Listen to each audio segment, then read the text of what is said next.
Spring 1943, Wright Field, Dayton, Ohio. Colonel Mark Bradley sat in his office, staring at casualty reports from England that read like obituaries for the entire 8th Air Force. The numbers were incomprehensible in their brutality. August 17, 1943, the Schweinfurt-Regensburg mission, 60 B-17 flying fortresses lost in a single day, 60 aircraft, 600 crewmen, gone, not damaged, not forced to land in neutral territory, simply destroyed, vaporized by German fighters and flak over targets deep in the Reich. October 14, 1943, Black Thursday, the second Schweinfurt raid, 60 more bombers destroyed, another 17 so badly damaged they'd never fly again, 121 returned with battle damage of varying severity. 650 men killed, wounded, or missing, 26% of the attacking force simply erased from existence in one afternoon. The 305th Bomb Group lost 13 aircraft that day, 130 men, the highest casualty rate of any group in the entire mission. If you're enjoying this deep dive into the story, hit the subscribe button and let us know in the comments from where in the world you are watching from today. Ground crews at Chelveston Airfield watched 3 bombers land after the mission, then waited in silence as the sky remained empty. No more engines, no more formation lights, no more aircraft. 13 of their bombers would never return. Mechanics stood beside empty hardstands, staring at the October sky until darkness fell. The aircraft they'd maintained, the men they'd known, all gone. The mathematics were brutal and unsustainable. A bomber crew needed to complete 25 missions to rotate home. But if loss rates remained at 26%, the statistical probability of surviving even 10 missions approached 0. 8th Air Force crews were doing calculations in their heads during missions, comparing odds, realizing that completing a tour wasn't just unlikely, it was mathematically impossible. The policymakers could ignore the numbers. The general could insist the strategy was sound. But the men flying the missions understood simple arithmetic. At these loss rates, everyone would eventually die. It wasn't pessimism. It was mathematics. Bradley had seen the psychological impact firsthand during his time in England. Crews would gather for pre-mission briefings. When the intelligence officer pulled back the curtain revealing the target, certain locations produced audible groans. Schweinfurt. Berlin.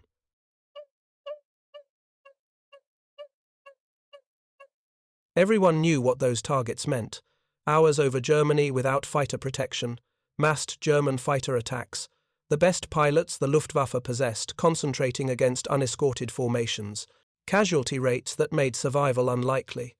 After briefings, Bradley watched crews walk to their aircraft.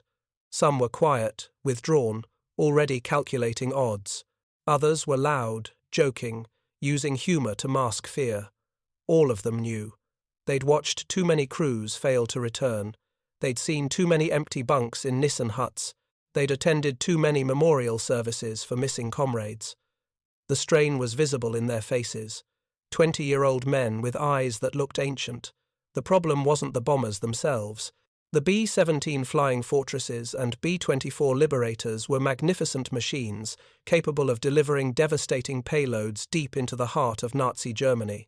Each B-17 carried up to 8,000 pounds of bombs. A formation of 291 bombers could drop over 1 million pounds of high explosives on a single target. The destructive potential was enormous. More tonnage than entire squadrons could deliver in the First World War.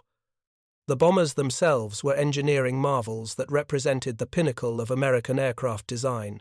4 Wright Cyclone engines producing 1,200 horsepower each. Maximum speed of 287 miles per hour at 25,000 feet. Service ceiling of 35,000 feet. Range of 2,000 miles. Defensive armament of 1350 caliber machine guns, positioned to provide overlapping fields of fire. Self-sealing fuel tanks that could absorb hits without exploding. Armor plating protecting the pilot, co-pilot, and critical systems. The B-17 could absorb tremendous battle damage and continue flying. Stories circulated constantly of fortresses returning to England with entire sections of fuselage blown away, engines destroyed, tail surfaces shredded by cannon fire, yet somehow they brought their crews home alive. Aircraft missing 10 feet of wing still flew. Aircraft with entire sections of nose blown off still maintained formation. The structural integrity was remarkable. The aircraft were fundamentally sound. The problem wasn't even German fighters, though they were formidable and deadly opponents. The Messerschmitt Bf-109 and Focke-Wulf 190 were exceptional weapons in skilled hands. The Bf-109G model, which dominated German fighter forces by late 1943, could reach 386 miles per hour at altitude. It climbed at 3,000 feet per minute. It was armed with one 20mm cannon firing through the propeller hub and two 13mm machine guns. Later versions added two 20mm cannons in underwing gondolas. The firepower was devastating. A single well-aimed burst could destroy a B-17. The Focke-Wulf 190 was even more formidable. 400 miles per hour top speed, exceptional roll rate, four 20mm cannons and two machine guns. Heavily armored to survive return fire from bomber formations. German pilots called it the Butcher Bird. American bomber crews had more colorful and profane names for it. Luftwaffe pilots were experienced, aggressive, and tactically proficient. They'd been fighting since 1939. Many had combat experience from the Spanish Civil War. They'd developed specialized formations and attack techniques, designed specifically to destroy B-17 seconds. Head-on attacks targeting the bomber's least defended aspect before chin turrets were added. Massed formations of 40 to 60 fighters overwhelming defensive firepower through sheer numbers. Rocket projectiles like the 21cm Werfer granate fired from outside machine gun range. The Germans were learning, adapting, becoming more effective with each raid. Their tactics evolved constantly based on what worked and what didn't. But American pilots were equally brave and skilled. Given equal conditions, American crews could hold their own. The bomber's defensive firepower was formidable when properly coordinated. The problem wasn't courage or competence. The problem was simple and intractable: geography, distance. The fundamental physics of internal combustion engines consuming fuel at predictable rates over measurable miles. The tyranny of the Tsiolkovsky rocket equation applied equally to piston engines and aviation fuel. American fighters could escort bombers to the German border. Then they had to turn back, and German fighters were waiting. The Republic P-47 Thunderbolt, the primary escort fighter in late 1943, carried 305 gallons of internal fuel. Its massive Pratt & Whitney R2800 radial engine was the most powerful aviation engine in production, producing 2,000 horsepower with water injection. But that power came at a cost: fuel consumption. The R2800 consumed fuel at approximately 145 gallons per hour at cruise settings. At combat power, consumption increased to over 200 gallons per hour. Maximum combat radius with internal fuel alone was perhaps 230 miles. That barely reached the German border. With a single 150-gallon drop tank, range extended to approximately 375 miles. That put P-47 seconds over the border, maybe as far as Aachen or Cologne. But Berlin lay 600 miles from English bases. Munich was even farther. The Romanian oil fields at Ploiești were completely out of reach. The Lockheed P-38 Lightning had better range thanks to its twin Allison engines and larger fuel capacity. 410 gallons internal, 212 gallons in each boom. The twin-engine configuration provided redundancy and efficiency. With two 165-gallon drop tanks, P-38 seconds could extend their radius to perhaps 450 miles. Better than the Thunderbolt. Still not enough for Berlin, and there weren't enough P-38 seconds in England.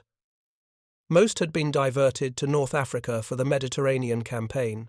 The 12th Air Force needed them for operations against Italy and southern France. The few P-38 groups remaining in England couldn't provide escort for entire bomber formations. They were spread too thin.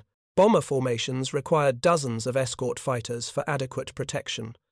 A few P-38 squadrons couldn't cover formations of 200 or more bombers spread across miles of sky. The Luftwaffe commanders understood American fighter limitations with mathematical precision. They'd measured the distances carefully. They'd calculated fuel consumption rates based on captured aircraft and intelligence reports. They knew exactly where American escorts would turn back, to the mile, to the minute, and they positioned their fighters accordingly using a brutally effective doctrine. Wait beyond the escort radius. Assemble overwhelming force while American fighters were still visible but departing. Attack unprotected bombers with concentrated firepower and numerical superiority. The tactics were brilliantly simple and devastatingly effective. German fighter controllers would track American formations on radar from the moment they crossed the coast. They'd vector fighters to assembly points just beyond escort range. As P-47 seconds and P-38 seconds turned back toward England, their fuel exhausted, German fighters would swarm forward. 40 fighters, 60 fighters, sometimes over 100 concentrated against a single bomber formation. The Germans called it target practice. Bradley had just returned from England in spring 1943, where he'd witnessed this catastrophe firsthand. He'd been sent on special assignment to assist in getting the P-47 Thunderbolt into effective combat operations. The assignment should have been straightforward. The P-47 was mechanically sound, powerful, well-armed, but it was experiencing significant teething problems that prevented it from achieving operational effectiveness. The VHF radio was completely incompatible with the electrical system of the R2800 engine. Magnetos and spark plugs generated massive electrical interference that drowned out incoming radio signals completely. The radio would receive nothing but static and noise. In aerial combat, where radar control from the ground provided early warning and vectors to intercept German fighters, and where constant communication between fighters was mandatory for tactical coordination, non-functioning radios were potentially fatal. A fighter pilot who couldn't receive warnings or communicate with his wingmen was isolated, vulnerable, effectively blind to threats he couldn't see with his own eyes. Bradley and a team of British engineers worked for months isolating the problem. They tested various shielding configurations for the ignition system. They rerouted wiring away from the radio antenna. They modified radio components to filter out specific frequencies. They tried different antenna locations. Each modification required testing. Failures required analysis and redesign. Progress was frustratingly slow. Eventually, they found a combination of shielding, routing, and filtering that reduced interference to acceptable levels. The solution worked, but developing and implementing it had consumed months. Months that bomber crews didn't have. Months during which men died because fighter escorts were inadequate. While working on radio problems, Bradley flew combat training missions with the 78th Fighter Group, helping pilots transition from training to combat operations. He'd seen their enthusiasm when they first arrived in England. Young men, mostly in their early 20s, eager to fight, confident that American firepower and determination would overcome any opposition. They'd been trained extensively. They knew their aircraft. They understood tactics. They were ready. Then he'd watched them fly actual missions, escort bombers across the Channel, climb to 25,000 feet, form up with bomber formations, fly toward Germany, watch fuel gauges carefully, calculate range to target and back, watch the gauges drop, do the mathematics, realize that reaching the target meant not having enough fuel to return, turn back at the border because physics allowed no other choice. Watch helplessly as bomber formations continued deeper into Germany, growing smaller in the distance until they disappeared. Return to base and wait. Count returning bombers. Compare numbers with those that departed. Calculate losses. The numbers were always bad, sometimes catastrophically bad. Fighter pilots felt helpless, frustrated, guilty. They'd trained to protect bombers. But they couldn't protect bombers they couldn't reach. They couldn't fight battles that occurred 300 miles beyond their maximum range. Many felt like they were abandoning their charges, leaving them to die. The psychological impact was severe. Bomber crews felt betrayed. They'd been promised fighter protection. They'd been told the fighters would escort them all the way, but the fighters always turned back at the same places. The bomber crews understood why: fuel, physics. But understanding didn't make them feel less abandoned when German fighters appeared and their escorts were gone. Everyone knew the system was fundamentally broken, but no one had a solution that could be implemented quickly enough to matter. Wright Field was supposed to solve these intractable problems. Located outside Dayton, Ohio, it was the center of Army Air Force's research and development. The finest aeronautical engineers in America worked there. Wind tunnels capable of testing full-scale aircraft sections. Engine test cells that could run power plants continuously for hundreds of hours. Materials laboratories developing new alloys and composites. Experimental aircraft of every description. If a solution existed to any aviation problem, Wright Field would find it. As Chief of Aircraft Projects, Bradley commanded significant resources and had access to talented personnel across multiple disciplines. Engineering teams were working on various approaches to the range problem: more efficient drop tank designs, engine modifications to reduce fuel consumption, aerodynamic refinements to reduce drag, fuel system improvements, but none of the incremental improvements provided the breakthrough that strategic necessity demanded. Nothing extended range by the 400 additional miles needed to reach Berlin and return. The Army had pinned its hopes on a revolutionary new design that would solve everything. General Motors had been contracted to produce the P-75, a long-range escort fighter built specifically to address the bomber escort problem. The entire concept was elegant in theory. Instead of developing everything from scratch, which consumed years even in wartime, they'd use existing components from proven aircraft. Components already in production, already tested, already understood. Wings from the P-40 Warhawk, tail assembly from the A-24 dive bomber, landing gear from the F-4U Corsair. The only truly new component would be the massive Allison V-3420 double engine, essentially two V-1710 engines mounted together on a common crankcase driving contra-rotating propellers. The contra-rotating props would eliminate torque effects and improve efficiency. On paper, the specifications looked impressive.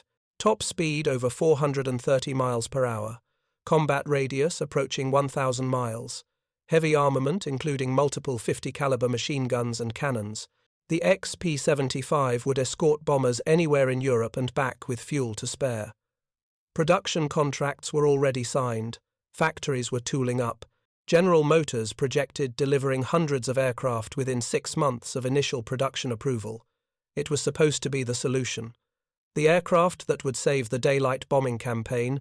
Bradley had orders to fly it and provide operational evaluation.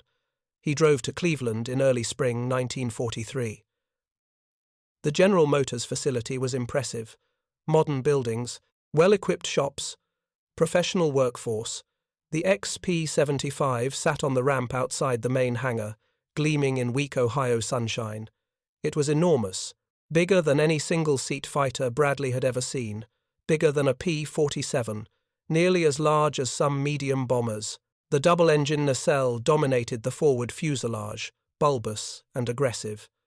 The contra-rotating propellers looked massive, almost intimidating in their size and complexity. The aircraft had a predatory appearance, purposeful, deadly, at least in theory. The engineers who met him were proud, enthusiastic, genuinely confident in their achievement. They'd built this aircraft in record time, less than 6 months from initial concept to flying prototype. 6 months. They'd overcome tremendous engineering challenges, mating 2 engines together mechanically, synchronizing the contra-rotating propellers so they didn't tear themselves apart, integrating components from 4 different aircraft types into a cohesive whole that would fly predictably, managing center of gravity with such a massive engine installation, designing cooling systems adequate for 3,000 horsepower. Every aspect had required innovative solutions. It was a remarkable achievement of engineering coordination and manufacturing skill under intense schedule pressure. They walked Bradley through the specifications enthusiastically. Empty weight 9,500 pounds, gross weight 13,000 pounds. Maximum speed 435 miles per hour at 25,000 feet.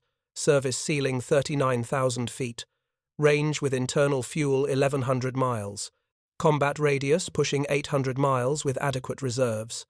Armament of 6 50 caliber machine guns with provision for additional weapons. On paper, every number looked excellent, better than any existing fighter. The engineers anticipated no significant problems. Minor adjustments might be needed, but the P-75 was fundamentally sound and ready for operational evaluation. Production could begin within weeks of Bradley's approval. Bradley climbed into the cockpit. It felt cramped despite the aircraft's external size. The double engine took up enormous space forward of the cockpit, pushing the pilot position far aft. The instrument panel was complex, crowded with gauges for 2 complete engine systems, not well organized. No clear scan pattern, everything felt ad hoc, improvised, unrefined. If you find this story engaging, please take a moment to subscribe and enable notifications. It helps us continue producing in-depth content like this. The pre-flight checks took significantly longer than usual due to the aircraft's complexity. 2 complete engines meant double the systems to verify. Oil pressure and temperature for each engine. Fuel flow for each engine. Magnetos for each engine. 2 complete propeller systems with their pitch controls and RPM governors. Everything was new, unfamiliar, requiring careful attention and cross-checking. He started the engines sequentially, right engine first, then left. The sound was incredible when both were running. Powerful, impressive, unlike anything he'd experienced. 24 cylinders firing in sequence, 3,000 horsepower at maximum settings. The aircraft vibrated with barely contained energy. It felt alive, violent, almost angry. The takeoff was immediately and deeply concerning. Bradley advanced both throttles smoothly, watching engine instruments carefully, manifold pressure rising, RPM increasing, oil pressure steady, temperature normal, everything indicated correctly. But the aircraft's response felt fundamentally wrong. Despite 3,000 horsepower, despite more power than any other single-seat fighter in the world, acceleration was disappointingly, disturbingly slow. The P-75 felt heavy, sluggish, reluctant to accelerate down the runway. At 13,000 pounds gross weight, it was indeed heavier than a P-47 Thunderbolt, but the P-47, with its single R2800 engine producing 2,000 horsepower, felt sprightly and eager by comparison. This felt like the power was being absorbed somewhere, wasted, not translating into acceleration. Bradley kept both throttles full forward. Airspeed built gradually, reluctantly. 60 miles per hour, 70, 80, 90, 100. The aircraft still felt glued to the runway, resistant to flight. At 120 indicated airspeed, Bradley eased back on the control stick. The P-75 finally grudgingly lumbered into the air, climbing with all the enthusiasm of a heavily loaded transport. Landing gear retracted. Flaps came up. Established climb attitude. The aircraft felt ponderous, unresponsive, fundamentally wrong in ways that went beyond normal unfamiliarity with a new type. What happened during the next 30 minutes of flight testing convinced Bradley absolutely and irrevocably that hundreds, perhaps thousands of bomber crews would continue dying unless someone found a completely different solution. The P-75 didn't handle like a fighter aircraft. It didn't even handle like a good medium bomber. It handled like an overloaded transport struggling with an aft center of gravity. Problem. The controls were heavy, requiring significant force to move. Responses were mushy, delayed, imprecise in ways that were dangerous. Roll rate was abysmal. A fighter needs to roll quickly to change direction, to evade attacks, to bring guns to bear on fleeting targets. Combat is dynamic. Opportunities appear and disappear in seconds. A fighter must respond instantly to pilot inputs. The P-75 wallowed through rolls like a transport aircraft, slowly, ponderously, taking 4 or 5 seconds to achieve even moderate bank angles. In combat, that delay meant death. An enemy fighter could line up a shot, fire, and be gone before the P-75 could even begin responding to defensive maneuvers. Pitch response was equally poor and equally dangerous. When Bradley pulled back on the stick, the nose rose slowly, reluctantly, as if the aircraft was fighting the input. Push forward, and response was similarly delayed, gradual, inadequate. This wasn't nimble. This wasn't responsive. This wasn't a fighter. This was something fundamentally unsuited to aerial combat. When Bradley attempted even basic combat maneuvers, the aircraft's profound instability became terrifyingly apparent.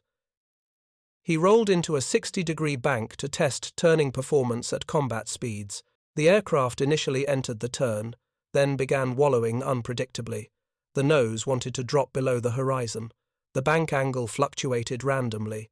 Bradley had to fight the controls constantly, making continuous corrections just to maintain any semblance of coordinated flight. This wasn't a minor trim issue. This was fundamental aerodynamic instability. He tried a simple aileron roll, a basic maneuver any fighter must perform routinely. The P-75 started rolling, achieved about 150 degrees of roll, then stopped, hanging inverted, requiring full control deflection and careful coordination to complete the maneuver without entering a spin. This wasn't quirky. This wasn't a minor handling characteristic that pilots could learn to work around. This was a fundamentally unstable aircraft that would kill inexperienced pilots on their first combat mission, and in combat against experienced Luftwaffe pilots flying Bf-109s and Focke-Wulf 190s, even experienced American pilots wouldn't survive their first engagement. Any German pilot would destroy this aircraft effortlessly. They would call it a gift, easy kills, target practice. The P-75 wasn't a fighter. It was a death trap dressed up as a solution. Bradley landed as quickly as safety allowed, shut down both engines, climbed out, and headed straight back to right field without waiting for formal debriefing or engineering discussions. He needed to speak with decision-makers immediately. His mind was racing through alternatives, possibilities, anything that could work. The Army had bet everything on the P-75, millions of dollars invested in development, production contracts signed with General Motors, factories beginning to retool for manufacture. Public announcements made about the new long-range escort fighter, congressional appropriations approved. But the aircraft was fundamentally, catastrophically, irrevocably flawed. Weight, excessive size, and basic aerodynamic instability would prevent it from ever being a successful fighter in combat. Those weren't minor issues that could be fixed with modifications or adjustments. They were inherent to the basic design concept. The double engine created excessive weight concentrated far forward, pushing the center of gravity to unstable positions. The borrowed components from 4 different aircraft didn't integrate properly aerodynamically. The P-40 wing wasn't designed for this much weight or this speed range. The F-4U landing gear was stressed for different loading conditions. The A-24 tail surfaces were inadequately sized for the fuselage length and weight distribution. Every aspect of the design was compromised by the decision to accelerate development by using existing parts rather than designing everything as an integrated whole. And there wasn't time to redesign everything from scratch. That would take years. Bomber crews were dying now, this week, today. While engineers drew new plans and argued over specifications, real men were being shot down over Germany. The solution had to come from somewhere else. It had to be something that already existed or could be modified quickly, and it had to be implemented immediately, not in months or years. Before traveling to Cleveland to fly the P-75, Bradley had done what he later called simple barnyard research on a completely different aircraft, the P-51 Mustang. It wasn't an obvious candidate for long-range strategic escort.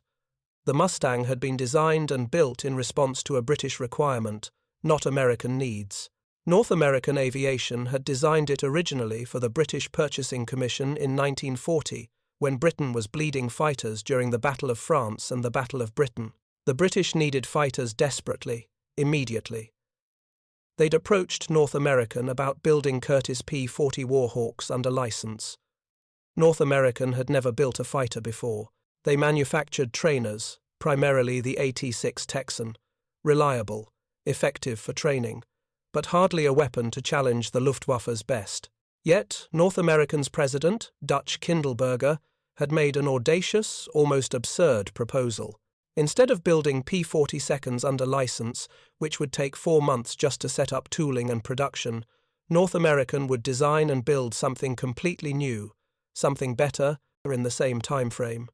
The British, desperate for any aircraft, skeptical but willing to gamble, had agreed. 117 days later, the prototype NA-73X rolled out. 149 days after contract signing, it flew.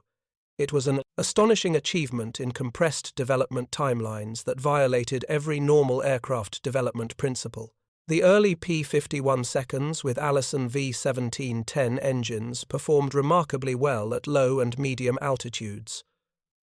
Below 15,000 feet, they were faster than Spitfires. The revolutionary laminar flow wing designed by German-born engineer Edgar Schmude was aerodynamically efficient, producing exceptionally low drag if manufactured to precise tolerances. The radiator installation was sophisticated, using the Meredith effect to actually generate slight thrust from cooling air expansion, rather than creating pure drag like conventional installations. Everything about the airframe design was sophisticated, advanced, elegant. The Mustang was genuinely innovative in ways that most contemporary fighters were not. But the Allison engine's single-stage, single-speed supercharger couldn't maintain power above 15,000 feet. At 25,000 feet, where much of the aerial combat occurred over Europe, where bomber formations operated, the Allison-powered Mustang became mediocre, outperformed by both German fighters and British Spitfires. Power dropped off dramatically with altitude. At 30,000 feet, the Allison was barely producing half its rated power. The Army Air Forces used early P-51s primarily for low-altitude tactical reconnaissance and ground attack missions. They were highly effective in those roles, fast enough to evade interception, maneuverable enough for ground attack. But they weren't strategic escort fighters. They couldn't compete at the altitudes where bombers operated and where German fighters intercepted them. Then, in 1942, the British did something transformative that changed everything. Rolls-Royce test pilot Ronald Harker flew an Allison-powered Mustang Mark I in April 1942 and immediately recognized unrealized potential. He noticed the Mustang was 30 miles per hour faster than a Spitfire at similar power settings despite having similar engine power. The airframe was clearly superior aerodynamically. More importantly, the Mustang had 3 times the fuel capacity of a Spitfire. Wing design allowed large integral fuel tanks. The fuselage had space for additional tankage. The airframe was superb, possibly the best fighter airframe anyone had designed. The engine was the limiting factor.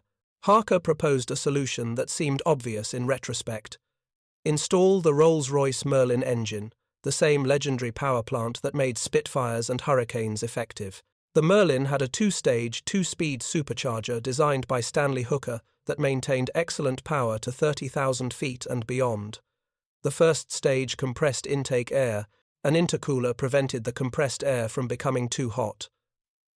The second stage compressed it further. The 2-speed drive allowed the supercharger to operate efficiently at different altitudes. Mate that sophisticated engine to the Mustang's low-drag airframe, and you'd have something extraordinary. Something unprecedented. The British converted 5 Mustangs experimentally in late 1942 using Merlin 61 engines. The results exceeded even optimistic predictions.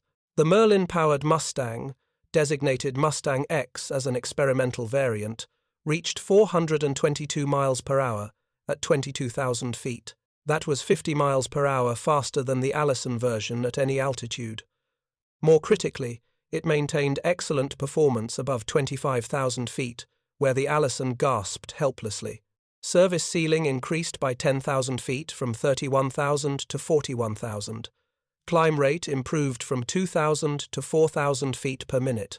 The aircraft retained all its low-altitude advantages, while gaining the high-altitude capability it desperately needed. It was a complete transformation. A good low-altitude fighter became a great high-altitude fighter, possibly the best fighter aircraft in the world. North American immediately began converting production to Merlin engines using the Packard V1650, a license-built version of the Rolls-Royce Merlin manufactured in Detroit by Packard Motor Company.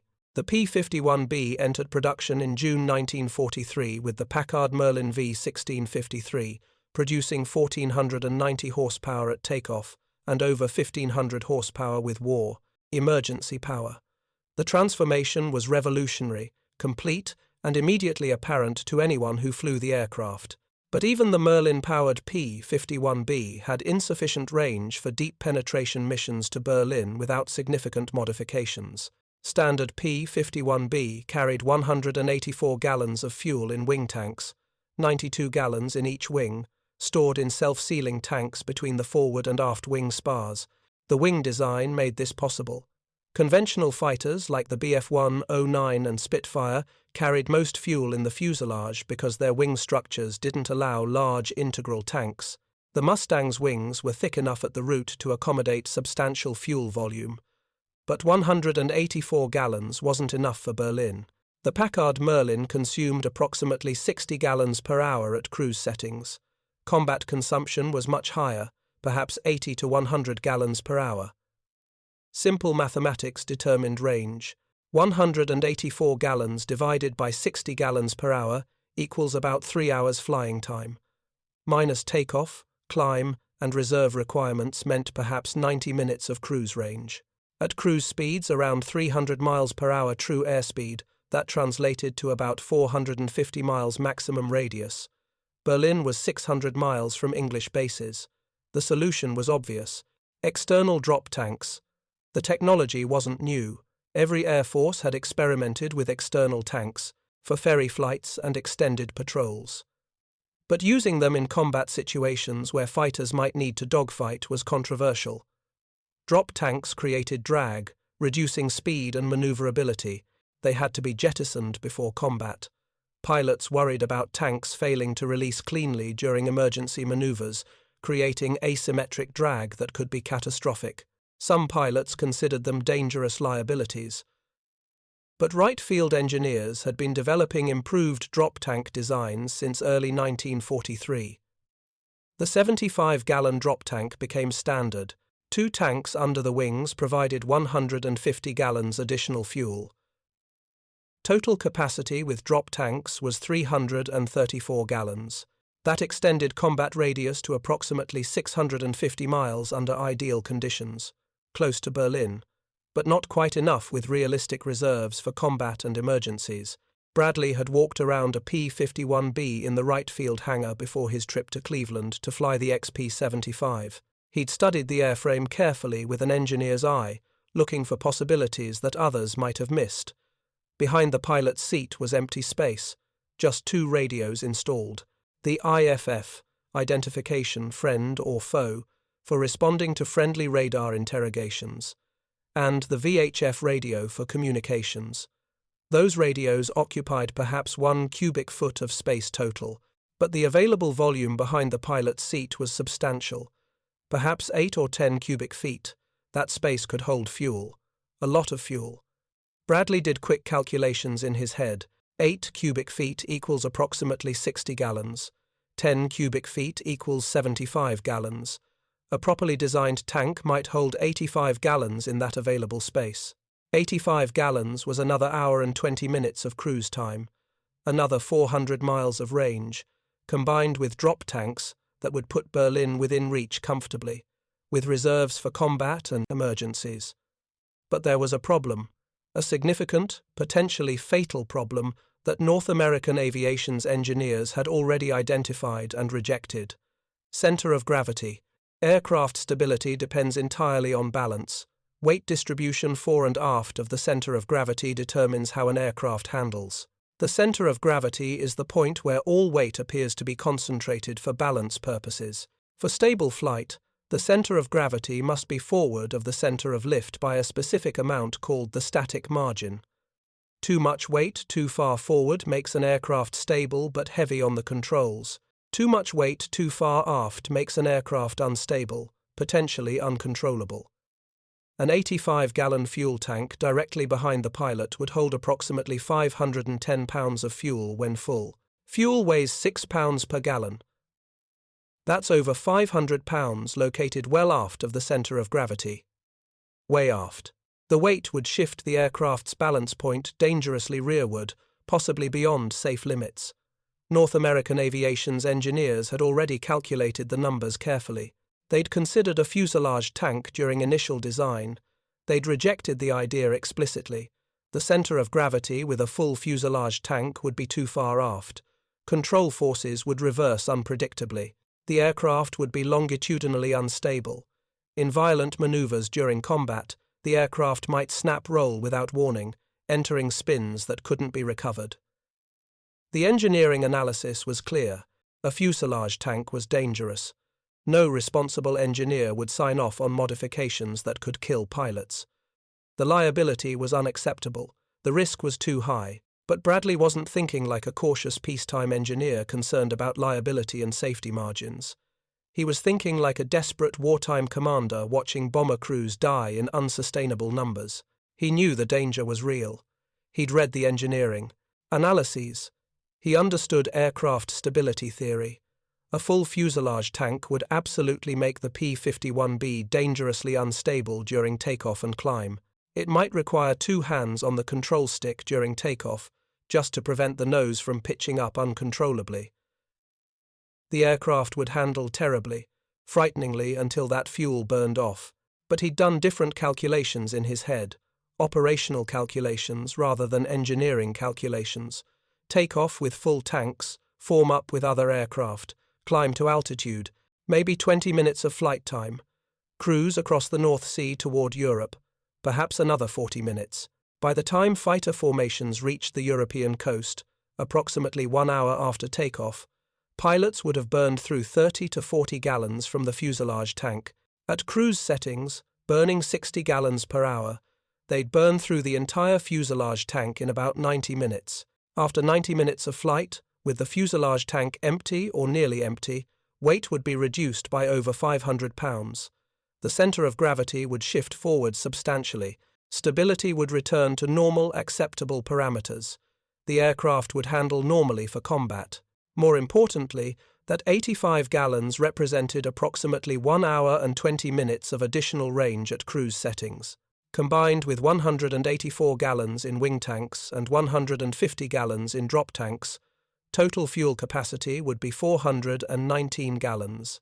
At 60 gallons per hour cruise consumption, that was nearly 7 hours of flying time. Subtract takeoff, climb, reserves, and combat allowance. Combat radius would be approximately 750 to 800 miles, Berlin and back with fuel to spare. Any target in Germany would be reachable. The mathematics were compelling, but the mathematics didn't change the fundamental danger. Pilots taking off with full fuselage tanks would be flying aircraft on the edge of controllability for the first hour of every mission. One mistake during takeoff, one moment of inattention during climb, one unexpected emergency requiring violent maneuvers, and the P-51 would snap into an unrecoverable spin. The aircraft would kill the pilot before he even got to combat. Bradley understood clearly that he was proposing to trade fighter pilot safety during takeoff and climb for bomber crew survival over Germany. It was a calculation measured in lives. Cold arithmetic. How many fighter pilots might die in training accidents and takeoff incidents versus how many bomber crewmen would survive because German fighters couldn't attack unescorted formations over targets? How many lives on one side of the equation versus how many on the other? The numbers strongly favored accepting the risk. One fighter pilot potentially lost in a takeoff accident versus 30 bomber crewmen saved when their escort prevented a German attack. The utilitarian calculus was clear, but that didn't make the decision easy or comfortable. Upon returning from Cleveland after the disastrous XP-75 flight, Bradley went immediately to see Major General Orval Cook, head of the production division at Wright Field and his immediate superior. The conversation was direct, urgent, stripped of diplomatic niceties. The XP-75 was a complete failure. It would never be an effective fighter in combat. Handling was terrible. Stability was poor. Any German pilot would destroy it easily. The army needed to stop development immediately and focus resources elsewhere. Cook listened carefully, asked technical questions, reviewed Bradley's flight test notes. He trusted Bradley's judgment completely. If Bradley said the aircraft was unsuitable, it was unsuitable, but cancelling a major program with signed contracts and appropriated funds required justification beyond one test pilot's opinion. Bradley explained the alternative. The P-51B needed more internal fuel capacity immediately. An 85-gallon fuselage tank behind the pilot's seat would extend range enough to reach Berlin. He detailed the center of gravity concerns honestly. He acknowledged the risks explicitly, and he argued that operational necessity outweighed engineering caution. Bomber crews were dying at unsustainable rates. The daylight bombing campaign was approaching failure. Strategic objectives couldn't be achieved without long-range fighter escort. The fuselage tank was dangerous but feasible. Pilots could be trained to manage the handling characteristics. Procedures could be developed. The risk was acceptable given the alternative. Cook was skeptical but intrigued. He asked hard questions. What if the aircraft spins during takeoff? How do you train pilots for something this dangerous? What's the acceptable accident rate? How do you convince commanders to risk their pilots? Bradley had answers, not perfect answers, but answers that acknowledged reality. Some pilots would die in accidents. That was inevitable. But far fewer than the bomber crewmen currently dying over Germany. Training would emphasize the dangers. Experienced pilots would be selected initially. Procedures would be developed through testing. The program would proceed carefully and incrementally. Cook agreed to authorize testing. Wright Field had decades of experience with internal fuel tank installations. Since 1939, when General Hap Arnold had banned external drop tanks for safety reasons following several fatal accidents, Wright Field engineers had been developing temporary internal fuel tank kits for ferry flights across the Atlantic. They'd stuffed extra tanks into every available space in fighters: gun bays, ammunition compartments, empty fuselage sections. They'd learned extensively how to calculate center of gravity changes, how to test handling characteristics safely, how to determine safe operating procedures. That institutional knowledge, built up over 4 years of practical experimentation, was about to become critically important for solving the strategic escort problem. Thank you for watching. For more detailed historical breakdowns, check out the other videos on your screen now, and don't forget to subscribe.